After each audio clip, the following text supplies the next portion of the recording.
हफ्ते के पहले कारोबारी दिन बाजार गिरावट के साथ बंद हुए। निफ्टी 161 अंक गिरकर 19,333 पर बंद हुआ। निफ्टी बैंक भी करीब 508 अंक फिसलकर 47,327 पर बंद हुआ। बाजार में वैसे दिन भर किस तरह का कारोबार रहा, किस तरह का एक्शन रहा, बताने के लिए जुड़ चुके हैं हमारे सहयोगी अंश भीलवार। अंश, बताएं आखिर दिन भर बाजार में किस तरह का एक्शन रहा।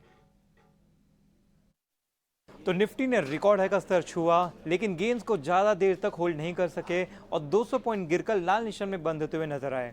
इसका चार्ट देखें तो 2 सेशन से जो लगातार खरीदारी चालू थी उस पर ब्रेक लगता हुआ नजर आया। यहाँ पे हमें top losers Tata consumer, Bajaj auto नजर आ रहे हैं, जबकि टॉप ड्रैगर्स की बात करें तो एचडीएफसी बैंक और रिलायंस ने कुछ 50 पॉइंट्स कंट्रीब्यूट किया है निफ्टी के डाउन मूव में। दूसरे बॉर्ड इंडिसेस की बात किया जाए तो दोनों मिड कैप और स्मॉल कैप लाल निशान में बंद होते हुए नजर आए। मिड कैप की बात करें तो 0.5% नीचे थे, जिसके टॉप लूजर्स टाटा केमिकल और एनएमडीसी नजर आ रहे हैं। निफ्टी स्मॉल कैप की बात किया जाए तो निफ्टी स्मॉल कैप आज 2% लाल निशान में बंद होते हुए नजर आए। इसका भी चार्ट देखें तो इंडेक्स ने एक्चुअली अपने 50 डीएमए पर स्ट्रॉन्ग रेजिस्टेंस फेस किया, जिसके बाद मेन बिकवाली आती हुई नजर आई। यहाँ पे हमें टॉप लूजर्स आईएफएल और एचएफसीएल नजर आ रहे हैं स्मॉल कैप इंडेक्स के लिए। अभी सेक्टर इंडेक्सेस की बात करें तो यहाँ पे निफ्टी फार्मा इंडेक्स ही एक है जो थोड़े से हरे निशान में बंद होते हुए नजर आए थे, ऑलमोस्ट फ्लैट क्लोजिंग थे, और यहाँ पे टॉप गेनर्स जायडस लाइफ और सिप्ला थे। सेक्टर लूजर्स की बात किया जाए तो निफ्टी पीएसयू बैंक नजर आता है, जो कि अगर इसका चार्ट देखें तो पिछले 7 सेशन से लगातार खरीदारी थी, उसके बाद जाकर अब लाल निशान में बंद होते हुए नजर आए हैं। यहाँ पे टॉप लूजर्स हमें यूको बैंक और सेंट्रल बैंक नजर आते हैं। निफ्टी रियल्टी की बात करें तो इंडेक्स ने ये तीसरा सेशन है जब इसमें लगातार बिकवाली नजर आई है, और यहाँ पे हमें सोबा और ब्रिगेड टॉप लूजर्स नजर आ रहे हैं, जबकि निफ्टी ऑटो और निफ्टी बैंक की बात करें तो दोनों इंडेक्स ही दूसरे सेशन में ये लाल निशान में बंद होते हुए नजर आए हैं। निफ्टी एफएमसीजी और निफ्टी आईटी की बात करते हैं। यहाँ पे हम देखें इसका चार्ट तो दोनों ही इंडाइसिस ने 2 सेशन से लगातार खरीदारी दिखाई थी और अब जाके ये लाल निशान में बंद होते हुए नजर आया है। एफएमसीजी के इंडेक्स में देखें तो टाटा कंज्यूमर और इमामी टॉप लूजर्स रहे हैं, और आईटी की बात करें तो पर्सिस्टेंट और इन्फोसिस टॉप लूजर्स रहे हैं। तो ओवरऑल सेशन थोड़ा लाल निशान आया था। शुक्रिया करेंगे अंश आपका बाजार की तमाम बड़ी बातों के लिए। और चलिए अब चलते हैं हमारे सहयोगी शरद दुबे के पास, जो बता रहे हैं 5 खबरों का, 5 शेयरों का सुपर पंच। हफ्ते के शुरुआत में जो है आज हम बताएंगे आपको 5 का पंच क्या है। सबसे पहला जो ग्रुप ऑफ स्टॉक्स रहेगा वो है आपके टाटा ग्रुप ऑफ स्टॉक्स। यहाँ पे टाटा ग्रुप ऑफ स्टॉक्स में जो है भारी गिरावट देखने मिली, स्पेशली टाटा केमिकल्स को लेके, जो पिछले हफ्ते 40% से ज़्यादा भागी थी। और ओवरऑल अगर टाटा ग्रुप के मार्केट कैप के बारे में बात करें तो लगभग 90,000 करोड़ ऐड हुए थे। तो क्या हुआ इस मंडे के ट्रेडिंग सेशन में कि टाटा ग्रुप स्टॉक्स में मुनाफा वसूली देखने मिला? सबसे इम्पॉर्टेंट बात है कि जो सूत्रों के हिसाब से ईटी नाउ स्वदेश को पता चला कि आरबीआई ने जो है खारिज कर दिया रिक्वेस्ट टाटा सन्स के आईपीओ को लेकर, जहां पे वो थोड़ी सी रिलैक्सेशंस दे सकते थे या एग्जेम्पशंस दे सकते थे उनके आईपीओ के लिए। ऑफ कोर्स अगर इसके ओवरऑल देखा जाए तो आरबीआई रूल्स जो है सितंबर 2022 के हिसाब से टाटा सन्स को एनबीएफसी का upper layer core investment company के डेफिनेशन में दिया है। अब इस डेफिनेशन के कारण जो है कंपनी को लिस्ट करना ही होगा सितंबर 2025 में। तो इसके कारण जो है हमारे सोर्सेज से पता चल रही है कि टाटा ग्रुप जो है वो फोकस कर रहे हैं कि कोई रिस्ट्रक्चरिंग हो, जिस तरह आईपीओ की जो लिस्टिंग है वो जल्दी हो पाए। तो ओवरऑल इसमें जो है थोड़ी सी नेगेटिव न्यूज़ फ्लो आई, उसके कारण टाटा ग्रुप ऑफ स्टॉक्स में जो है मुनाफा वसूली देखने मिला, क्योंकि पिछले हफ्ते सारे स्टॉक्स में एक अच्छी तेज़ी आई थी। पहली तो स्टॉक हमने डिस्कस कर ली। दूसरा ग्रुप ऑफ स्टॉक रहने वाला है भारत और यूरोप का जो फ्री ट्रेड एग्रीमेंट हुआ है उसके ऊपर। ओवरऑल देखा जाए तो सारे most of the tariff goods पे जो है एक टाइप से आप कह सकते हैं इंक्लूडेड है, लेकिन जो 2 सबसे इंपॉर्टेंट स्टॉक्स आते हैं हमारे फोकस पे, एक आएगा ईथॉस, दूसरा आएगा सूला विनयार्ड, जो फोकस में रहेंगे। अगले 7 से लेकर 10 साल में जो कस्टम ड्यूटी है लग्जरी वॉच और चॉकलेट्स का वो अब कम हो जाएगा। इसका मतलब जो घड़ी है और चॉकलेट है स्विट्ज़रलैंड का वो सस्ता हो जाएगा। और ईथॉस एक रिटेलर है लग्जरी वॉचेस के लिए, और दुनिया भर में लग्जरी वॉचेस में सबसे ज़्यादा कंट्रीब्यूशन स्विट्ज़रलैंड का आता है। तो इन बेनिफिट जो है कंपनी के सेल्स बढ़ सकते हैं भारत में, स्पेशली जो प्रीमियमाइजेशन ट्रेंड है थीम उसके कारण। दूसरा स्टॉक सूला विनयार्ड, यहाँ पे नेगेटिव इम्पैक्ट देखने मिल सकता है। इसका कारण ये है कि जो वाइन्स हैं यूरोपियन रीजन में या जो स्विट्ज़रलैंड और ये सब इंडस्ट्री से आते हैं वो सस्ते हो जाएंगे। उससे कारण क्या होगा, जो डोमेस्टिक सप्लायर है, जो डोमेस्टिक मैन्युफैक्चरर है, जो डोमेस्टिक ब्रांड है सूला विनयार्ड, उनको प्रेशर आ सकता है। जिस तरह ऑस्ट्रेलिया कि जो वाइन्स के जो आप रिस्ट्रिक्शंस कम हुए हैं, उसी तरह जो है यूरोपियन वाइन्स के रिस्ट्रिक्शंस कम हो सकते हैं। इसका मतलब कंपटीशन ओवरऑल बढ़ जाएगा। ये तो हमारी दूसरी स्टॉक हुई। तीसरा स्टॉक रहेगा जोमेटो। स्टॉक में भारी गिरावट भी दिन के ट्रेड में देखने मिली और मीडिया रिपोर्ट्स आ रहे हैं कि फ्लिपकार्ट और आपके बिग बास्केट जो है अपनी QSR यानी कि क्विक सर्विस प्रोडक्ट में जो है आगे और ज़्यादा फोकस करेंगे और लॉन्चेस जो है अप्रैल मई में देखने मिल सकते हैं। अब इसके कारण क्या होता है, कंपटीशन फिर बढ़ जाता है। ऑलरेडी जेप्टो यहाँ पे आप ऑलरेडी जो है एग्जिस्ट कर रहा है और कंपनी के जो QSR बिजनेस है ब्लिंकिट, वो भी फोकस में रहेगी। इसका मतलब ये बिजनेस मॉडल तो जो है अच्छा से इम्प्रूव करेगा ही, ये एनालिस्ट का मानना है, लेकिन इंपॉर्टेंटली कंपटीशन बढ़ जाएगा, तो उसके कारण जो है स्टॉक में थोड़ी सेलिंग प्रेशर भी देखने मिली। बहुत सारे ब्लॉक डील्स हुए और सबसे अहम ब्लॉक डील जो हुआ वो है इंटरग्लोब एविएशन का, इंडिगो का। यहाँ पे लगभग आप कह सकते हैं 7% स्टेक जो है एक्सचेंज हैंड्स हुए हैं और इसमें जो है प्रमोटर राकेश गंगवाल जो है मोस्ट लाइकली सेलर है। अब इसके लिस्ट में जो बायर्स लिस्ट आती है, स्टॉक कैसे अब्जॉर्ब हुआ है वो इम्पॉर्टेंट रहेगा। कौन से इंस्टीट्यूशंस आए, कौन से मार्केट इन्वेस्टर्स आए, इस पे हमारी नज़र रहेगी। बट ओवरऑल बहुत सारे और अन्य ब्लॉक डील्स भी आए, वो जो है इंडिसेस के एडजस्टमेंट के कारण भी हो सकते हैं या जो मार्च में जो एडजस्टमेंट्स होते हैं फंड हाउसेस के बीच, वो भी देखने मिल सकते हैं। तो बहुत सारे ब्लॉक डील्स हो रहे हैं। Of course competition impact, FTA agreements के कारण जो है उनका इम्पैक्ट हमें देखने मिल रहा है एंड ओवरऑल टाटा ग्रुप भी जो है फोकस में इस हफ्ते भी है। इसके अलावा आखिरी ग्रुप ऑफ स्टॉक्स रहेगा आपके ऑर्डर्स के ऊपर। बहुत सारे ऑर्डर्स जो है इस लॉन्ग वीकेंड में जो आए और स्टॉक रिएक्शन की बात करें तो ऑफ कोर्स सोलर इंडस्ट्रीज़ को लगभग 260 करोड़ का ऑर्डर इंटरनेशनल क्लाइंट से आया है। वहीं अगर RVNL की बात करें तो इनको मल्टीपल 2 से लेकर 3 बड़े ऑर्डर्स आए हैं, अलग अलग, कोई मेट्रो के लेके, कोई ट्रांसमिशन डिस्ट्रीब्यूशन और इत्यादि सिविल वर्क्स को लेके। तो यहाँ पे जो इन स्टॉक्स में वॉल्यूम्स भी अच्छी आई और स्टॉक में मूवमेंट दिन के ट्रेड में अच्छा देखने मिला। और मार्केट आवर्स में टोरेंट पावर ने भी जो है लगभग 306 मेगावाट का इंपॉर्टेंट पावर प्रोजेक्ट महाराष्ट्र में जीता। तो हम देख सकते हैं कि ओवरऑल ये सारे स्टॉक्स और ये सारे थीम्स में आज पूरी मूवमेंट आई और यही हमारा 5 का पंच है। बहुत बहुत शुक्रिया करेंगे शरद आपका इस अहम जानकारी के लिए। इधर एम्फी के इवेंट में आज सेबी चेयरपर्सन माधवीपुरी बुच ने 28 मार्च से T+0 सेटलमेंट का ऐलान किया। इस पर और ज्यादा जानकारी के साथ हमारी सहयोगी आस्था चोपड़ा जुड़ चुकी हैं। आस्था, बताएं आखिर क्या जानकारी है? आज की महत्वपूर्ण सूचनाएं जो कि सेबी चेयरपर्सन माधवीपुरी बुच की तरफ से आई हैं, 4 बहुत ही जरूरी महत्वपूर्ण सूचनाएं आई हैं। चारों में से मैं पहली बताती हूं आपको। T+0 सेटलमेंट, ये एक ऑप्शनल सेटलमेंट है जो कि इन्वेस्टर्स को दी जाती है, जो कि सेटल करते हैं अपना स्टॉक मार्केट के ट्रेड्स को सेम डे पर। और ये जो T+0 सेटलमेंट है वो 28 मार्च से शुरू हो जाएगी और ये ऑप्शनल सेटलमेंट है जो कि इन्वेस्टर्स के लिए आई है। दूसरी ही तरफ एक दूसरी सूचना जो सेबी चेयरपर्सन की तरफ से आई है, ये कि सेबी कहता है कि वो ग्राउंड रियलिटी चेक करता है हर एक सेक्टर का अलग तरीके से। तो इसलिए सेबी सर्विलेंस वर्क कर रही है IPO के ऊपर और ट्रेडिंग ऑफ SMEs जो स्मॉल एंड मीडियम एंटरप्राइजेस है उसके ऊपर सर्विलेंस कर रही है, ऊपर ताक झांक कर रही है उसके ऊपर, ताकि वो अपनी वर्किंग सही से कर पाए। तीसरा बहुत जरूरी पॉइंट ये है कि वो डिस्क्लोजर्स जो है वो डिस्कस कर रहे हैं। सेबी आपस में जो डिस्क्लोजर्स होते हैं वो डिस्कशन में चल रहे हैं और वो बहुत जल्दी ही लागू होंगे। तीसरा जो है वो stress test disclosure for mid cap funds, ये है सेबी ने म्यूचुअल फंड्स को डायरेक्ट किया है कि जितने भी रिजल्ट है, जो स्ट्रेस टेस्ट के रिजल्ट्स हैं, वो पब्लिकली अनाउंस होंगे 15 मार्च तक।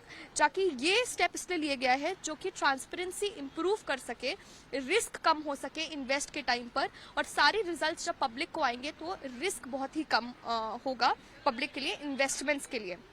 चौथा पॉइंट है मिड कैप वैल्यूएशंस। सेबी ने ये भी कहा है अपने परेशानी जताते हुए कि बहुत सारी वैल्यूएशंस जो हैं वो स्मॉल और मिड कैप के स्टॉक्स में है, इसलिए सजेस्ट करा है कि जो म्यूचुअल फंड्स के सारे ट्रस्टीज हैं वो केयरफुली इसको कंसिडर करें और जितनी भी लमसम इन्वेस्टमेंट्स हैं वो समझदारी से इन सब सेगमेंट्स में डालें। तो ये 4 महत्वपूर्ण पॉइंट्स है। सबसे पहला T+0 सेटलमेंट जो कि ऑप्शनल है इन्वेस्टर्स के लिए। दूसरा, सारे डिस्क्लोजर्स अभी डिस्कस हो रहे हैं जो IPOs और SMEs से लागू हो रहा है। और तीसरा, स्ट्रेस टेस्ट डिस्क्लोजर, सारी रिपोर्ट्स जो हैं वो पब्लिकली बनाई जाएं। और चौथा, मिड कैप वैल्यूएशन, अपनी समझदारी से इन्वेस्ट करें। तो ये 4 पॉइंट्स हैं जो आज माधवीपुरी जी ने बताए हैं। बहुत बहुत शुक्रिया आस्था इस अहम जानकारी के लिए। इधर सरकार सड़क हादसे में घायल होने वाले लोगों के इलाज के लिए जल्द कैशलेस इलाज के लिए स्कीम का ऐलान कर सकती है। हादसे के 60 मिनट के भीतर इलाज की स्कीम की पूरी एग्जीक्यूशन की तैयारी है। ज्यादा जानकारी के साथ अनुराग शाह हमारे साथ जुड़ चुके हैं। अनुराग, बताएं आखिर किस तरह से इस पूरी स्कीम में आगे बात बढ़ने वाली है?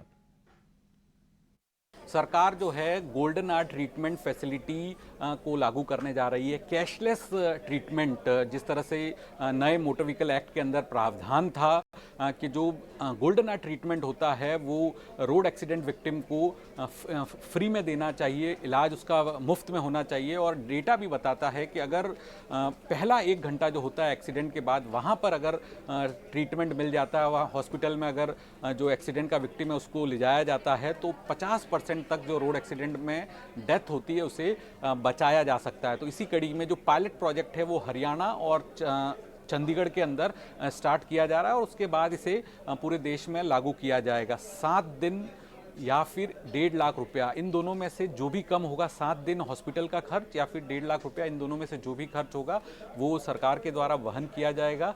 और इसके लिए जो फंड बनाया जा रहा है उसके अंदर भागीदारी होगी वो जनरल इंश्योरेंस कंपनियों की होगी। हर जनरल इंश्योरेंस कंपनी अपने मोटर थर्ड पार्टी प्रीमियम का आधा % जो है वो इस फंड में कंट्रीब्यूट करेगी। शुरुआत में 100 करोड़ रुपए सरकार की तरफ से मांग की गई है इंश्योरेंस कंपनियों को देना है इस फंड के अंदर। जो भी इंश्योरेंस कंपनियों का मोटर थर्ड पार्टी प्रीमियम होता है उसका आधा % इस फंड के अंदर देना होगा। और इसके बाद जो भी मोटर व्हीकल मोटर जो रोड एक्सीडेंट होते हैं उनके विक्टिम्स को दिया जाएगा 1.5 लाख रुपया या फिर 7 दिन का जो हॉस्पिटलाइजेशन का खर्चा है वो इस फंड के द्वारा पूरा किया जाएगा। तो भारत के अंदर जो रोड एक्सीडेंट में मरने वालों की संख्या है वो काफ़ी ज़्यादा है। अगर 2022 की डेटा की बात करें तो करीब 1,70,000 लोग जो है रोड एक्सीडेंट के अंदर उनकी डेथ हुई थी। तो गोल्डन आर ट्रीटमेंट के जरिए बड़ी संख्या में इन मौतों को होने से रोका जा सकता है, उसको कम किया जा सकता है। बहुत बहुत शुक्रिया करेंगे अनुराग आपका इस अहम जानकारी के लिए। इधर इलेक्टोरल बॉन्ड पर एसबीआई को सुप्रीम कोर्ट से झटका लगा है। अपने आदेश में सुप्रीम कोर्ट ने स्टेट बैंक ऑफ इंडिया से कल तक इलेक्टोरल बॉन्ड की जानकारी देने को कहा है। 5 जजों की बेंच ने क्या फैसला दिया, बता रहे हैं सुमित चतुर्वेदी। कड़ा रुख अपनाते हुए सुप्रीम कोर्ट बैंक ने देश के सबसे बड़े bank state bank of India की वो अपील ठुकरा दी है जिसमें उसने इलेक्टोरल बॉन्ड स्कीम की पूरी इन्फॉर्मेशन पब्लिक करने के लिए 30 जून तक का वक्त मांगा था। सुप्रीम कोर्ट ने ये भी पूछा स्टेट बैंक से उन्होंने पिछले 26 दिनों में क्या किया है। इस पर सुप्रीम कोर्ट के आदेश के अनुसार कल शाम तक स्टेट बैंक ऑफ इंडिया को ये सारी डिटेल्स पब्लिक करनी पड़ेंगी। वहीं पर इलेक्शन कमीशन ऑफ इंडिया को भी ये सारी डिटेल्स अपनी वेबसाइट पर मार्च 15 तक डालनी पड़ेंगी। पिछली 15 फरवरी को सुप्रीम कोर्ट ने इलेक्टोरल बॉन्ड स्कीम को नल एंड वॉइड करार दिया था और कहा था इलेक्शन कमीशन ऑफ इंडिया को कि सारी डिटेल्स साझा करे, पब्लिक करे। इस पर स्टेट बैंक ऑफ इंडिया ने कहा क्योंकि इतने डॉक्यूमेंट्स हैं इसलिए उसे और वक्त चाहिए, पर वो वक्त नहीं दिया गया है। इस पर हालांकि अभी मानहानि का मुकदमा नहीं किया जा रहा है, कंटेम्प्ट कोई भी केस नहीं किया जा रहा है स्टेट बैंक ऑफ इंडिया पर बाद में किया जा सकता है अगर सुप्रीम कोर्ट की बात नहीं मानी गई। 2017 में इलेक्टोरल बॉन्ड स्कीम लाई गई थी नरेंद्र मोदी सरकार द्वारा, जिसको फेब 15 को सुप्रीम कोर्ट ने खारिज कर दिया था और इसके लिए और डिटेल्स पब्लिक करने को कहा था। वहां पर स्टेट बैंक ऑफ इंडिया ने कहा था उसे और वक्त चाहिए जो उसे अब नहीं दिया गया है। बहुत बहुत शुक्रिया करेंगे सुमित आपका इस अहम जानकारी के लिए। और यहां वक्त हो गया एक छोटे से ब्रेक का।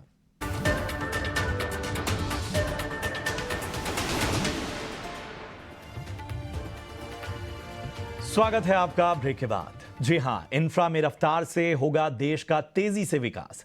इसी मिशन को आगे बढ़ाते हुए मोदी सरकार एक के बाद एक कई प्रोजेक्ट का उद्घाटन कर रही है। सरकार ने आम चुनाव से पहले $15 बिलियन के इंफ्रा प्रोजेक्ट्स को हरी झंडी दिखाई है। कई राज्यों में इंफ्रा प्रोजेक्ट्स का लोकार्पण और शिलान्यास हो रहा है। आज हरियाणा और दिल्ली एनसीआर में 9,000 करोड़ की लागत से बने द्वारका एक्सप्रेसवे का उद्घाटन किया गया। ये इंजीनियरिंग का नायाब मिसाल है। एक पिलर पर 8 लेन वाला देश का पहला एक्सप्रेसवे। इस एक्सप्रेसवे का 23 किलोमीटर हिस्सा एलिवेटेड है, जिसमें 4 किलोमीटर अंडरग्राउंड टनल भी शामिल है। और इस मौके पर हमारी सहयोगी शिवानी मिश्रा ने वहां मौजूद लोगों से बातचीत की।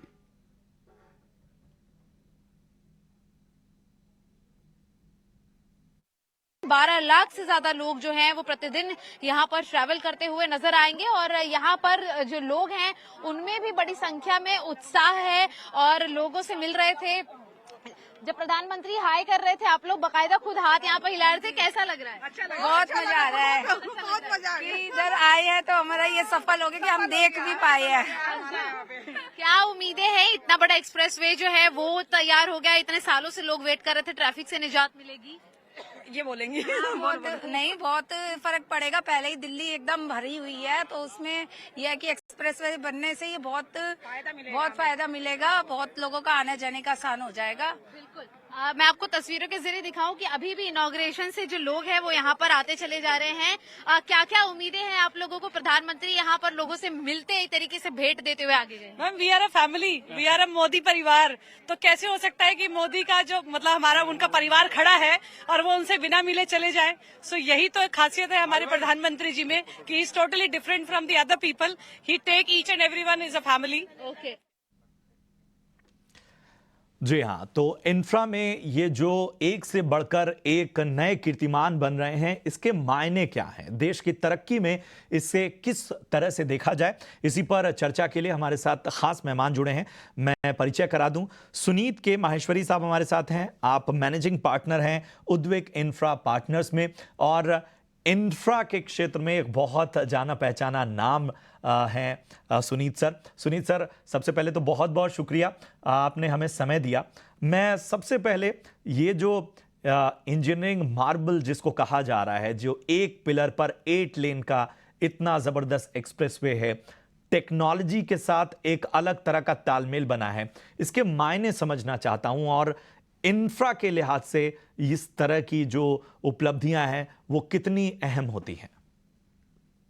तो आपका पहला सवाल जो है वो वन पिलर टेक्नोलॉजी जो है उसमें खास ब्रिजेस के अलग अलग जगह पे अलग अलग टेक्नोलॉजी यूज की जाती है।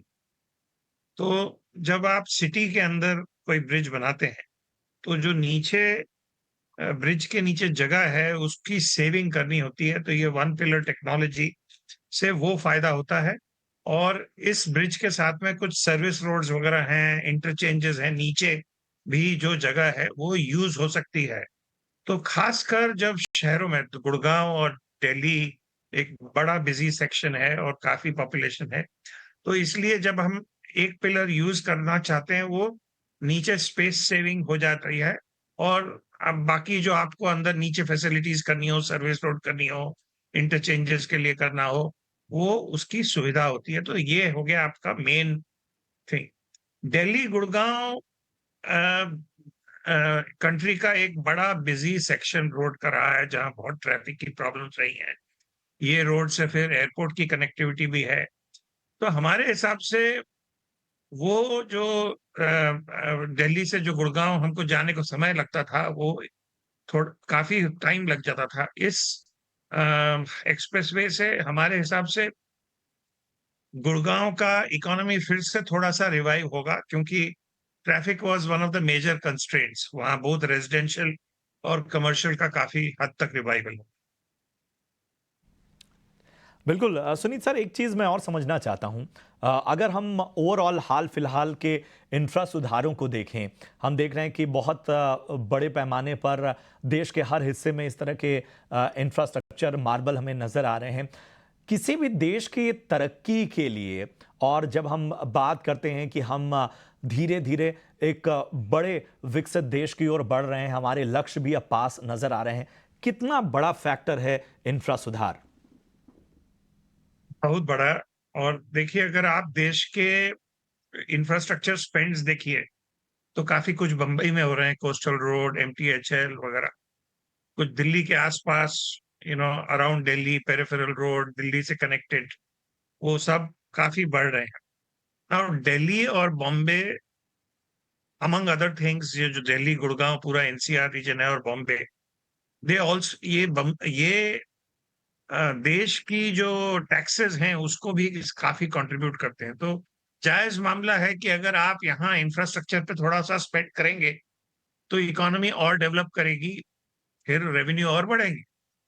दूसरा, हमारा जो इंफ्रास्ट्रक्चर स्पेंड हो रहा है वो हो रहा है बॉर्डर एरियाज वगैरह में, वो एक स्ट्रेटेजिक पर्पस की वजह से है, कनेक्टिविटी बढ़ाने के लिए है। अब जो हम श्रीनगर, लद्दाख, ये सब जो कनेक्टिविटी बढ़ रही है, वो आम आदमी तो जा सकती है, बट उसका स्ट्रेटेजिक बेनिफिट भी काफी होगा। अब जैसे एक चेनाब रेल ब्रिज जो है, वो काफी हाइट पे है, उसकी जो पियर्स हैं वो एफिल टावर से भी बड़े हैं या उसके बराबर हैं। तो ये अलग अलग चीजें अलग अलग जगह जब यूज की जा रही, ये मेन चीज है कि कंट्री के इकोनॉमी के रफ्तार को बढ़ाएंगे। क्यों इकोनॉमी का रफ्तार इसलिए बढ़ेगा क्योंकि जो लोगों को अगर कम समय लगेगा इधर आने और जाने में, तो जो क्या बोलते हैं, मनी का वेलोसिटी है, सर्कुलेशन है, वो बढ़ेगा। दूसरा, जब आप इंफ्रास्ट्रक्चर स्पेंड इस तरह करते हैं, तो स्टील, सीमेंट, लेबर, इन सब की बढ़ोतरी होती है, तो उससे एम्प्लॉयमेंट बढ़ता है, इकोनॉमी अच्छी होती है।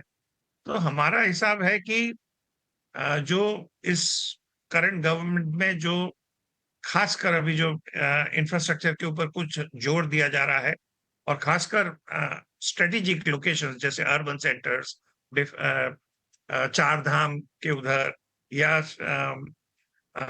टूरिज्म ट्रैफिक रिलेटेड, यूपी में काफी बदलाव आया है, उसकी वजह से भी बहुत सारी रोड्स आई हैं, या बॉर्डर एरियाज में। तो ये बहुत स्ट्रेटेजिकली लोकेटेड हैं सारे प्रोजेक्ट्स, और इससे देश की इकोनॉमी का रफ्तार बढ़ेगा। और अगर इकोनॉमी का रफ्तार बढ़ेगा तो पैसे का सर्कुलेशन का रफ्तार बढ़ेगा, फिर गवर्नमेंट के रेवेन्यूज भी और बढ़ेंगे। बिल्कुल। बहुत बहुत शुक्रिया करेंगे सुनीत सर, आपने हमें समय दिया और हर पहलू पर एक खास जो एक्सपर्ट नज़रिया है आपका, आपके अनुभव के ज़रिए आपने जो बातें बताई, वो सभी इस ओर इशारा कर रही हैं कि इंफ्रा में जो रफ्तार है उसी में देश का विकास है। और जिस तरह से आपने बताया कि कई जगहों पर जो स्ट्रेटेजिक तरीके से इंफ्रा में सुधार हो रहा है, उसके क्या मायने। बहुत बहुत शुक्रिया सर, बहुत अच्छी चर्चा रही, काफ़ी अच्छा विश्लेषण रहा। चलिए, इधर देश की राजधानी एनसीआर के लिए द्वारका एक्सप्रेसवे, तो दूसरी तरफ मुंबईकरों के लिए कोस्टल रोड भी। जी हां, महाराष्ट्र के सीएम एकनाथ शिंदे ने कोस्टल रोड के पहले फेज का उद्घाटन किया। इसकी खासियत बता रहे हैं हमारे सहयोगी अनुराग शाह। मुंबई के mega infrastructure project coastal road की शुरुआत हो गई। इसका जो पहला फेस है उसका आज मुख्यमंत्री एकनाथ शिंदे ने इनॉग्रेट कर दिया, और हम इस समय कोस्टल रोड पे ही, हालांकि आम लोगों के लिए इसकी शुरुआत कल से होगी, लेकिन हमें इसका जायजा लेने का परमिशन मिली है। ये जो प्रोजेक्ट है करीब 12,700 करोड़ का प्रोजेक्ट है। अक्टूबर 2018 के अंदर इसकी फाउंडेशन स्टोन रखी गई थी, और 10.5 किलोमीटर का जो स्ट्रेच है ये कोस्टल रोड का, जो वर्ली सी फेस से मरीन ड्राइव को जोड़ेगा। जो टाइम बचेगा लोगों का, जो अभी टाइम लगता है 40 से 45 मिनट लगते हैं, तो इस कोस्टल रोड के बाद वो जो टाइम है वो 10 मिनट का लगेगा। तो करीब आधा घंटा जो है वो इस कोस्टल रोड के सफर से आप बचा पाएंगे। इसमें जो इंटर एक्सचेंज पॉइंट दिए गए, एंट्री पॉइंट जो है कोस्टल रोड के, वो बिंदु महादेव ठाकरे जंक्शन जिसपे अभी हम हैं, इसके अलावा रजनी पटेल जंक्शन जिसको लोटस जंक्शन भी कहा जाता है, एमरसन गार्डन जो एंट्री पॉइंट है, इसके अलावा जो एग्जिट पॉइंट है वो एमरसन गार्डन और मरीन ड्राइव, जो प्रिंसेस स्ट्रीट का ब्रिज है वो इसके एग्जिट पॉइंट है। तो ये काफी बड़ा प्रोजेक्ट था, क्योंकि समुंदर के किनारे इस पूरे कोस्टल रोड को तैयार किया गया है। 2011 के अंदर जो तब के मुख्यमंत्री थे उन्होंने इसकी परिकल्पना की थी, फिर जो एनवायरमेंटल क्लियरेंस वगैरह में वक्त लगा, और 2018 अक्टूबर के अंदर इसका फाउंडेशन स्टोन रखा गया था, और आज जो है मुख्यमंत्री एकनाथ शिंदे ने इसे इनॉग्रेट किया है, लोगों को समर्पित किया है।